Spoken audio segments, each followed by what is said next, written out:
Hi, my name is Lexi. Welcome back to my channel. And I am sitting in the parking lot waiting to go to Trader Joe's. So exciting times.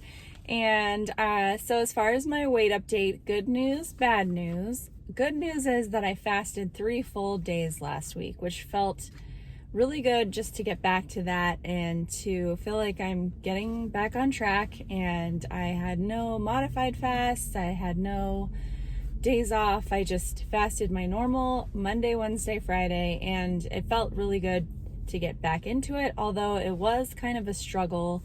Not gonna lie, fasting was kind of a struggle last week. I just felt more tired and more hungry, and my body is definitely readjusting to, getting off the crazy train of eating too much. So my weight on December 24th was 184.6, and January 2nd it was 185.6, so I went up a pound, which I have to say that range encompassed Christmas Eve, Christmas Day, and New Year's Eve, which I didn't actually go too overboard on New Year's Eve, but I did kind of eat a little later than I normally would and had some extra treats, but not too bad. Actually, what I will say is that I was surprised how easy it was for me last week to cut back on sugar. I didn't cut it out completely, and I decided that I'm not going to try to cut it out completely until probably February, just to kind of give myself some breathing room as I readjust and kind of get back into the swing of things. But I didn't crave sugar as much as I thought I would. And I found it quite easy just to regulate it. And I think it's because I had so much that my body was just like, okay, enough, I really reached my limit. And so that was nice. But as far as what's going on with my weight, I'm kind of setting up the expectation that it's going to take me some time to get back down to where I was, because so Dr. Fung has this analogy of a refrigerator and a freezer. And so your body, as far as what energy sources it uses, will go to the fridge first, and that is your glucose and your glycogen stores. Okay, so correct me if I'm wrong. I'm not a scientist, but this is what I think it is that your body will go first for the glucose, that's the fast, quick energy from what you're eating, and then next it will go to your glycogen stores, which I believe it pulls out of your liver. And then not until those are used up will it go to your freezer, which is your fat stores. And so for me, I have refilled my fridge fully to the top, I think, over the holidays. And so it's going to take some time to kind of be able to pull out the fat again. And so to have that expectation, I think it's just a good expectation to have. And anyway, so that's kind of how it works. And the thing is, when you start the reason why a lot of people lose weight quickly when they first start fasting, and especially alternate day fasting, is because of a lot of water weight and inflammation. And I don't believe that right now I have as much of that, because I was still fasting, just fasting 2 days instead of 3 days. So I don't have all of the same inflammation, but again, I did refill those glycogen stores. And so it's just going to take some time to kind of get back into that mode. But I do expect that starting next week, or this week that I'm in, I should see a loss and continue to see losses. And if I don't, then I'll have to look at why that is and maybe switch things up a little bit. Eventually I may want to add in a longer fast, just like even a 60-hour 2-day fast, to help lower insulin levels, because that also plays into it as well. So that's kind of where I'm at, and it's okay. I have the rest of forever to keep figuring it out, and so it's all good. I don't love it. I don't love it when I see a gain or don't see a loss that I'm expecting. I'm human. but we do have to put things into context and be real about it, right? So anyway, today I wanted to share with you, and I'm really excited about talking about this, is podcasts, because I love podcasts. I listen to different types of podcasts, but certainly the most often thing I listen to is fasting podcasts. And they just help me to stay motivated, they inspire me.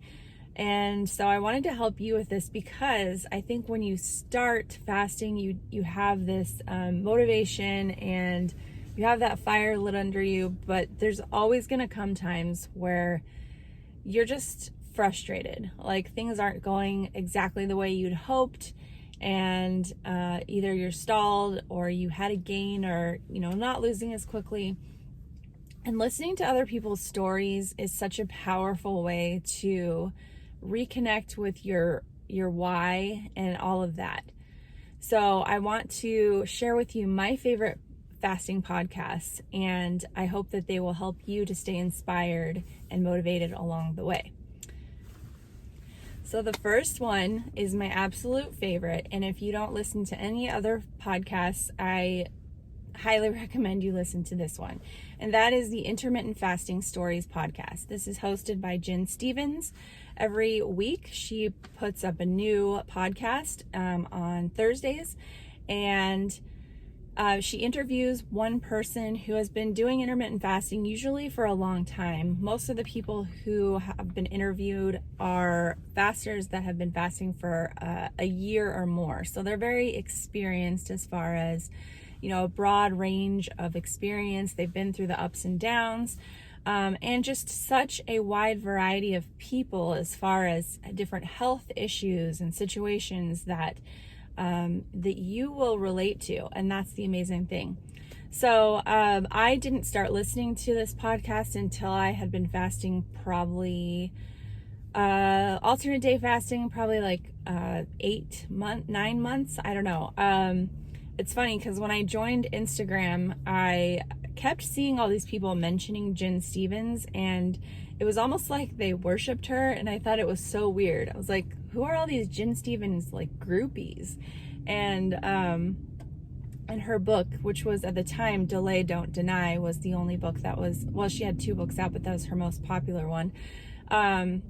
And so people were just raving about this and just loved her so much. And I looked up her Instagram page, and she's not very active on Instagram at all. She has like a few pictures with her cats on there, and lately of her new book. But anyway, I was like, I don't get it.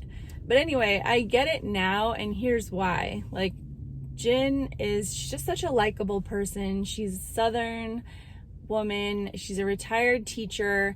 But she's very intelligent, and she knows how to gather information and put it together. And she's also, as far as her podcast, like, she's a great interviewer because she knows how to, keep the conversation on track and really draw out people's experiences, even when maybe it's someone you can tell is a little more timid.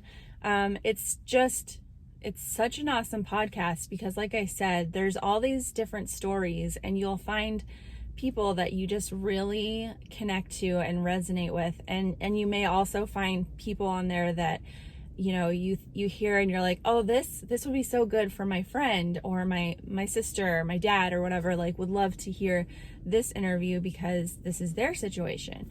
And so that's happened to me a lot of times as well. Where people have been going through similar things, and I feel like that could help them. So highly recommend checking that out. They're about an hour long. I listen to podcasts when I'm vacuuming, when I'm mopping the floor, when I'm folding laundry, and when I'm driving. So kind of like mindless tasks, although driving is not exactly a mindless task. I would say I don't hear as much when I'm driving of the podcast because, sometimes you have to really focus on what's happening on the road, which is the most important thing, but it's nice to have that in the background. So I just love that podcast. Obviously, I love her books as well. Delay Don't Deny was the first one I read in May, I think is when I read it, of last year, of 2020. And then her most recent book, Fast, Feast, Repeat, came out in June of 2020, and that is a fantastic book. So great. So the next podcast that I want to talk about is 6 Miles to Supper. This is Kayla Cox. She also has a YouTube channel with the same name, 6 Miles to Supper. I've mentioned it on my channel before. She was the one who basically inspired me to start fasting. She was the first person that I kind of heard of who ate whatever she wanted and fasted. She did OMAD. Her protocol was OMAD 6 days a week. Then she would have what she calls a cheat day on Sundays. I don't like the term cheat day, but that's what she calls it. On Sundays, she doesn't fast. And she also would walk 6 miles every day, which is where she got her name of her channel and podcast. And I just love her because she really is a down-to-earth person who just shares her experiences. And her podcasts are pretty short, so if you don't have a lot of time, you can listen to one. They're usually about 20 minutes or so. And she just kind of will address a topic and share her experiences. And I don't know, she's just such a very likable person, very calm personality, and has a lot of wisdom to share. And so I would recommend checking that one out as well. So the third podcast I want to talk about is the Resetter podcast. Now, this is Dr. Mindy Pelz. She interviews different people on her podcast. Now, this one, I don't listen to as many of them, but there will always be one that will kind of strike my interest. And, if you follow Dr. Mindy on her YouTube channel, you know that she likes to dive really deep into health topics and helping people to really optimize their health. She talks to a lot of biohackers, people that are just really trying to live the ultimate best health life, and I'm not all about that. I think that I like to hear about it, and I like to kind of pull out the things that I feel like I could incorporate or that would fit into my life. But I'm not necessarily trying to 100% optimize everything in my life, because I think there's a point where it's like the law of diminishing returns, which someone brought up in a comment recently. This is an economic principle, where you put in more and you get back less over time. So I think you get to that point where it gets to be a little excessive and doesn't exactly fit into your life. However, I do find that I learn a lot from a lot of her podcasts, and it's interesting with Dr. Mindy because people will come on and you can tell she doesn't totally agree with what they're saying, but she lets them, explain their point of view. And I think that that's just the way it is in the health world, is that everybody has different perspectives and different passions as far as what they think is best for everyone. But what I love about Dr. Mindy is that she kind of acknowledges that what's best for one person isn't always best for another person, and that you have to find your path. And also, she's a really big proponent of diet variation and not getting too stuck on one way, which I think is really helpful and true. So anyway, there's some really good interviews on that one as well, and I think it's worth checking out. And the last one I wanted to mention is a relatively new podcast, and this is The Fasting Highway. And this is Graham Curry, and he was interviewed on the Intermittent Fasting Stories podcast, and he is also a moderator in Jen Stevens' Delay Don't Deny support group on Facebook. And he's definitely a huge super fan of Jen Stevens, and he also interviews a different person on every episode of his podcast. And he is from Australia. He lives in, I believe, Perth, Australia, so he's got the nice Australian accent, which is fun to listen to. And he's just a very gentle, I don't know, he's just I think he has a lot of wisdom to share as well, and really likes to focus on mindset and shifting your mindset, and just also, again, like interviewing so many different people, I think is so helpful to get that broad range of experiences. He's interviewed a lot of people that have been on the Intermittent Fasting Stories podcast, so you'll see some like repeat guests. I've listened to every single episode of the Intermittent Fasting Stories podcast, and there's like 120 something right now. So yeah, you can tell that I love it. I really do. I highly recommend it. And this one too, it's another great one because you hear other people's stories and you'll find someone again who connects to your story. And I think that's what's important. So thank you again for watching, and I hope this helps you. I hope that you love these podcasts as much as I do. Tell me what your favorite podcast is. I know that there are a ton of other podcasts that address intermittent fasting. Some I've listened to, some I've found some on and off episodes that I like, but these are the ones that most consistently I have enjoyed and found helpful. So yeah. But let me know if there's something that I left out or that you really enjoy. And I will talk to you guys next week. Thanks. Bye.